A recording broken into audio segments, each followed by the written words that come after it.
जय हिंद दोस्तों, बहुत बहुत स्वागत है हमारी इस इन्फॉर्मेटिव वीडियो के अंदर। जिस तरह की आपकी इनकम होती है उसी तरह आईटीआर का फॉर्म आपको भरना पड़ता है। आपको पता होगा आईटीआर 1 से लेकर के 7 तक होते हैं। और दोस्तों अगर आप एक बिजनेसमैन हैं तो आपके लिए 2 ही फॉर्म होते हैं, आईटीआर 3 या आईटीआर 4। और बात करें एक बिजनेसमैन या लगभग 90% जो बिजनेसमैन है वो आईटीआर 4 का फॉर्म भरते हैं, क्योंकि बहुत ही बढ़िया, आसान और ज्यादा झंझट वाला फॉर्म ये नहीं होता है। तो अगर आप भी अपनी आईटीआर 4 भरते हैं दोस्तों, तो आपके लिए एक बहुत ही ड्रास्टिकली दोस्तों चेंज या रूल या जिस चीज का आपको ध्यान नहीं होता है उस गलती के बारे में बताने वाले हैं। बहुत सारे लोग क्या करते हैं, अपनी 1 करोड़ रुपए की सेल का आपको पता होगा कैश के अंदर 8% और अदर देन कैश के अंदर 6% का नेट प्रॉफिट आपको दिखाना होता है। और आप क्या करते हैं, बिल्कुल उतना ही दिखाते हैं, लेकिन एक्चुअल रूल को आप नहीं बढ़ पाते हैं। या तो 8 या 6% या एक्चुअल, दोनों में से जो ज्यादा होता है वो वाला प्रॉफिट दिखाना होता है। तो आज इस वीडियो के अंदर डिटेल के अंदर हम आपको बताने वाले हैं कि अगर आप भी ऐसी गलती कर रहे हैं, सेक्शन 44AD में आईटीआर 4 भर रहे हैं और आप अपनी सिर्फ और सिर्फ 6 या 8% प्रॉफिट दिखा रहे हैं, तो आप एक गलती कर रहे हैं। तो आपको डिटेल में हम बताने वाले हैं। देर ना करते हुए चलिए दोस्तों वीडियो को स्टार्ट करते हैं। जी हाँ दोस्तों, बिल्कुल सही सुन रहे हो, बिल्कुल सही देख रहे हो। आपको पता होगा सेक्शन 44AD में अगर आपने आईटीआर भरनी है। जी हाँ दोस्तों, बिल्कुल सही देख रहे हो, बिल्कुल सही सुन रहे हो। अगर आप भी अपनी आईटीआर 44AD में भरते हो तो आप नहीं डिक्लेयर कर सकते हो आप अपनी कैश सेल का 8% और ऑनलाइन सेल का 6% नेट प्रॉफिट। तो इसका क्या रूल है, क्या माजना है, ये सारी की सारी चीजें आज हम डिस्कस करेंगे। दोस्तों जो आईटीआर होती है ये एक सेल्फ डिक्लेरेशन फॉर्म होता है। कभी भी इनकम टैक्स वाले चल के आपको नहीं बोलते हैं कि आप आईटीआर भरो, इतना टैक्स भरो। वो आपको खुद को बताना होता है कि हमारी इतनी सेल हुई है और हमारा इतना प्रॉफिट हुआ है। All income and tax need to show suo motu, हमें हमारी मर्जी से दिखाना पड़ता है। दोस्तों अगर आप लीगल रहेंगे, लॉयल रहेंगे, टेंशन फ्री रहेंगे तो आपको किसी भी तरह की दिक्कतों का सामना नहीं करने पड़ेगा। बात करते हैं आईटीआर 4 की।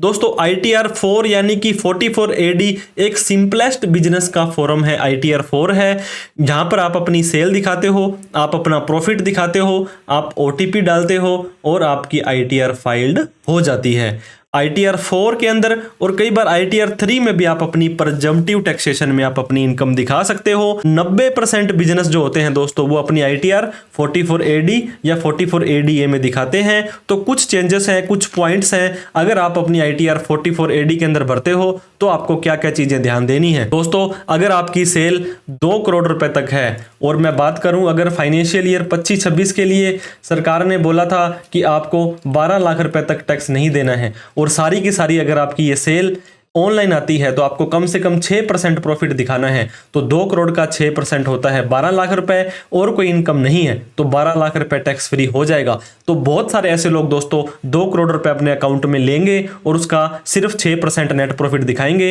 और 1 करोड़ 88 लाख रुपए उनका क्या एक नंबर का हो जाएगा। जरा गौर फरमाइए, जरा सोच के देखिए। लेकिन जीएसटी की लिमिट का भी आपको ध्यान देना है। अगर आपकी सेल 40 लाख से ज्यादा चली जाती है, अगर आपकी सर्विस 20 लाख से ज्यादा चली जाती है, सेल प्लस सर्विस मिलाकर के 20 लाख से ज्यादा चली जाती है। बहुत सारे ऐसे स्टेट हैं दोस्तों, छोटे स्टेट्स हैं जहां पे 40 की जगह 20 है और ये 20 की जगह 10 लाख रुपए लिमिट होने वाली है। तो उस लिमिट का भी आपको ध्यान देना है। तो आईटीआर 4 की हम बात कर रहे थे। अगर आपका केस ओपन हो जाता है दोस्तों किसी भी कारण से, मान लीजिए आपने 10 लाख से ज्यादा का कैश जमा करवाया, 10 लाख से ज्यादा की एफडी, क्रेडिट कार्ड का बिल, क्योंकि आपको पता होगा सेक्शन 148 काफी खतरनाक सेक्शन है, सेक्शन 133(6) काफी खतरनाक सेक्शन है। हम आपको डराने के लिए वीडियो नहीं बनाते हैं, लेकिन आपका रूल का पता होना जरूरी है। प्रॉपर जस्टिफिकेशन आपको जब देना पड़ जाएगा। मैंने आपको एग्जांपल दिया, 2 करोड़ रुपए की सेल लेकर के 12 लाख का प्रॉफिट दिखा करके बाकी 188 आपका कहां गया। अदरवाइज आपकी जो सेल है वो आईटीओ साहब डिस अलाउ कर सकते हैं। मैं ऐसा नहीं कहता हूं कि हर केस में होती है, क्योंकि जो भी आप आईटीआर भरते हैं ये आईटीआर आपकी सीधी सीपीसी बेंगलोर में चली जाती है। और यहाँ पे क्या होता है, बहुत सारे कंप्यूटर्स हैं, इनका ऑनलाइन सिस्टम है, इसी से ही ये प्रोसेस होती है। तो आप ऐसे मत समझे कि वहां पे कोई ऑफिसर बैठ के आपको देख रहा है लेकिन फिर भी ऊपर वाला देख रहा है। जस्ट बिकॉज ऑफ आपने अगर लोन लेना था, विदेश जाना था, तो आप ऐसे मत करें। अपनी अनाप शनाप अननेसेसरी उसके अंदर नेट प्रॉफिट ना दिखा दिखाएं। इंटायर क्रेडिट अमाउंट को दोस्तों आपको सेल दिखाना पड़ सकता है। कई बार क्या होता है, आप सेल भी करते हैं, आप सर्विस भी करते हैं, किसी से लोन भी लेते हैं, किसी को दिया हुआ लोन भी वापस लेते हैं, कोई गिफ्ट भी मिलता है, कोई कॉन्ट्रा एंट्री भी आती है। इन सभी को ही आपको अगर सेल मानना पड़ जाएगा तो आपको दिक्कतों का सामना करना पड़ सकता है। अब हम बात करें जीएसटी की। दोस्तों गुड्स एंड सर्विस टैक्स, अगर जीएसटी नंबर आपने ले लिया तो उसको रिकंसाइल करना पड़ेगा। जो जीएसटी के अंदर सेल गई है वही सेम टू सेम सेल आपकी आईटीआर में जानी चाहिए। हम देखते हैं जीएसटी नील की भर रहा है और आईटीआर में 10 लाख, 20 लाख, 50 लाख की सेल दिखा रहा है, तो GSTR 1, 2A, 2B, 3B, composition वालों के लिए 4, एनुअल रिटर्न 99C, कंपोजिशन का CMP 08, इन सभी को प्रॉपर आपको मेंटेन करना है, बुक्स ऑफ अकाउंट मेंटेन करनी है, उसके बाद में ही आपको अपनी आईटीआर भरनी है। अब जो टर्नओवर दोस्तों आपकी होती है, जिसे कि हम सेल भी बोलते हैं, ये सेल आप दो तरीके से कर सकते हैं। एक तो कैश की सेल होती है, गवर्नमेंट बोलती है कम से कम 8% इसका प्रॉफिट दिखाओ।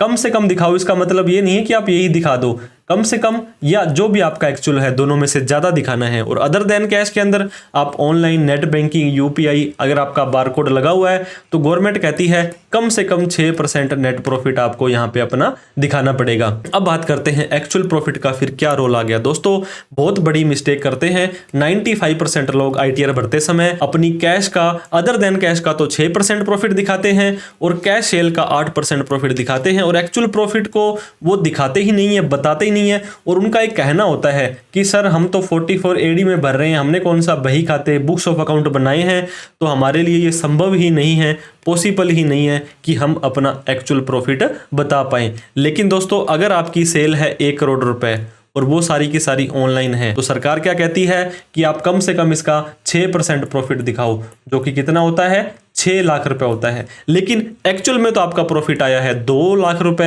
अब सरकार क्या बोलेगी, या तो एक्चुअल वाला दिखाओ या कम से कम 6% दिखाओ। अगर आपको लॉस भी हो जाता है तो भी आपको कम से कम 6% प्रॉफिट दिखाना है। तो गवर्नमेंट कहती है ऑडिट करवाओ। अगर आप चाहते हो कि 2% प्रॉफिट दिखाना है, ऑडिट कराओ, बुक्स ऑफ अकाउंट मेंटेन कराओ, नहीं तो आप अपना 6% का नेट प्रॉफिट दिखाओ। तो उम्मीद करता हूं ये चीज आपको समझ आई होगी। अब दूसरी बात है दोस्तों, अगर आपने स्किप कर दिया आईटीआर 44 AD में अगर आप नहीं जाते हो तो आपको क्या करना पड़ेगा, किसी चार्टर्ड अकाउंटेंट से, सीए से टैक्स ऑडिट करवानी पड़ेगी। वो आपकी एक एक चीज चेक करेंगे।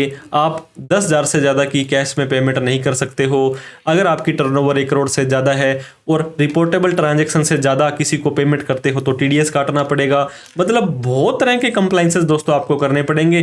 44 AD में अगर आपने आईटीआर 4 भरी और आप टेंशन फ्री हो गए, कोई रूल पाबंदी आपके ऊपर लागू नहीं होती है, तो इसलिए आपको इस चीज का मिसयूज नहीं करना है। अगर दोस्तों आपकी कैश की सेल है 40 लाख रुपए, मैंने आपको एग्जांपल लिया, और ये जो कैश है हमारा जीएसटी लिमिट से कम है और हमारे पास जीएसटी भी नहीं है, तो सरकार कहती है इसका कम से कम 8% प्रॉफिट दिखा दो, जो 3,20,000 रुपए होता है। कोई दिक्कत वाली बात नहीं है। एंड नो एक्सपेंसेस, आपके कोई भी खर्चे नहीं हुए, तो दोस्तों ये 40 लाख रुपए या 3 लाख घटा भी देते हैं तो 37 लाख रुपए को आप इन्वेस्ट कर देते हो। मान लीजिए उसकी आपने एफडी करा ली, तो सरकार आपसे पूछ नहीं सकती है कि ये 37 लाख रुपए आपसे कहां से आए थे। तो इस केस में अगर आपका केस सिलेक्ट होता है तो उस 40 लाख रुपए को इनकम माना जा सकता है।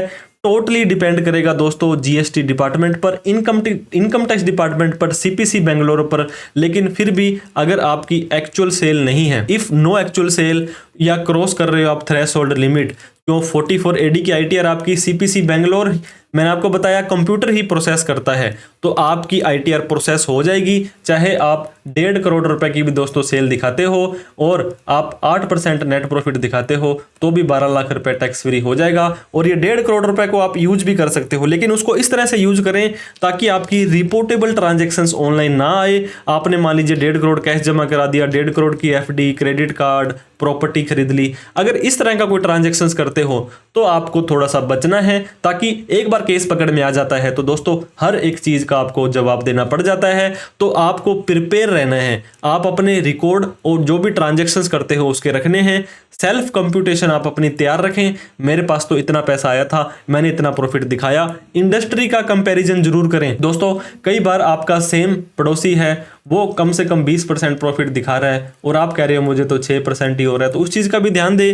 जो भी एक्सपेंसेस करते हो आप 44 AD में, 44 ADA में, वो करते रहें ताकि ये तो पता लगे कि आपके बिजनेस के खर्चे भी हो रहे हैं। और कोशिश करें दोस्तों 6%, 8% या एक्चुअल प्रॉफिट जो ज़्यादा वाला हो वही आपको दिखाना है। सारे के सारे बैंक अकाउंट आपको कंसीडर करने हैं, क्योंकि आजकल आपको मैंने बताया था AIS में, TIS में हर 1 रुपए का भी सेविंग का ब्याज आपका आ जाता है। Saving account, current account, loan account, salary account. अगर आप एलिजिबल बिजनेस है 44 AD के अंदर तभी आपको ITR 44 AD में भरनी है। बहुत सारे लोग एलिजिबल नहीं होते हैं। फॉर एग्जांपल अगर आपको कमीशन की इनकम आ रही है तो आप यहाँ पे नहीं जा सकते हो। F&O वाला जा सकता है लेकिन हम रेकमेंड नहीं करते हैं। और नेट प्रॉफिट को आपको मेंटेन करना पड़ेगा दोस्तों हर साल। मान लीजिए आज 6 हुआ, अगली बार 7, अगली बार 8, अगली बार 9। मतलब मैं ऐसे नहीं कर रहा हूँ कि बढ़ाकर ही लो, लेकिन कहीं ना कहीं इस तरह से मेंटेन आप करें उसको ताकि इन फ्यूचर में आपको जस्टिफाई करना पड़े तो आपको दिक्कत ना आए। नेट प्रॉफिट 10 लाख रुपए की दोस्तों सेल करी। मान लीजिए एक व्यक्ति है, उसने GST नंबर ले रखा है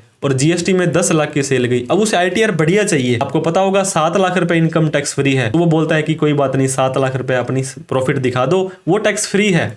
तो आपका 70% का नेट प्रॉफिट आप खुद बता रहे हो दोस्तों सरकार को चल करके। और अगली बार आपकी सेल आ गई 60 लाख रुपए। अब 60 लाख रुपए का 70% दोस्तों 42 लाख रुपए हो गया।